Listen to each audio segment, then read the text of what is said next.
ఇక చూడు ఈ పని చేయడానికి శాత కాదు కానీ ప్రభుత్వానికి మొత్తం అరెస్టులు కేసులు యూరియా నో స్టాక్, ఎరువుల కోసం రైతుల కష్టాలు, సరిపడ దొరక్క ఇబ్బందులు, పండుగ పుట్ట పడిగాపులు, భోగి మంటల కంటే ముందే క్యూ లైన్లు, అయినా అందని యూరియా సర్కారు తీరుపై రైతుల ఆగ్రహం అంటూ కూడా చెప్పిన పరిస్థితి కనబడుతుంది. ఇక చెప్పుర్రే కల్వకుంట్ల చంద్రశేఖరరావు గురించి రంజితన్న నువ్వు అంతగానం మాట్లాడతావు ఎందుకంటే విపక్షానికి బలం ఇస్తే అది బలంగా పనిచేస్తే మనకే కదన్నా ప్రయోజనం.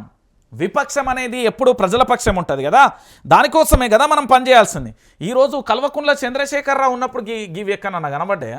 బాజాప్తగా చెప్తున్నా గివి కనబడకుండా 99% ప్రయత్నం 100% ప్రయత్నం చేసిండని ఎక్కడో ఒక చోట తెలియదు కానీ అధికారుల తప్పిదం వల్ల కానీ 100% ఇలాంటి చెప్పుల క్యూ లైన్లు వచ్చినాయా?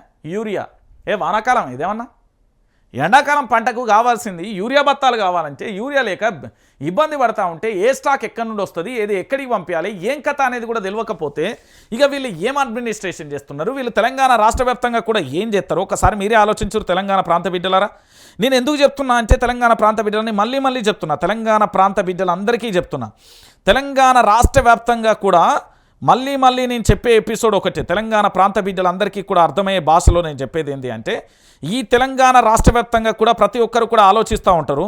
తెలంగాణ రాష్ట్ర వ్యాప్తంగా కూడా ఇక్కడ ఏంది అంటే కల్వకుంట్ల చంద్రశేఖరరావు చేసిన పరిపాలనలో పావులవంతన్న చేయమంటారు, మొత్తం చేయకపోయినా రూపాయలు పావులవంతన్న చేయమంటారు. ఈరోజు యూరియా కోసం ఇంత అవస్థలు పడుతున్న పరిస్థితి కనబడుతుంది. ఇంత దారుణమైన పరిస్థితి, ఇక ఇంతకంటే ఘోరం ఇంతకంటే దారుణం ఇంకొకటి ఉండదు అనేది తెలంగాణ ప్రాంత బిడ్డలందరికీ కూడా తెలిసిన విషయమే.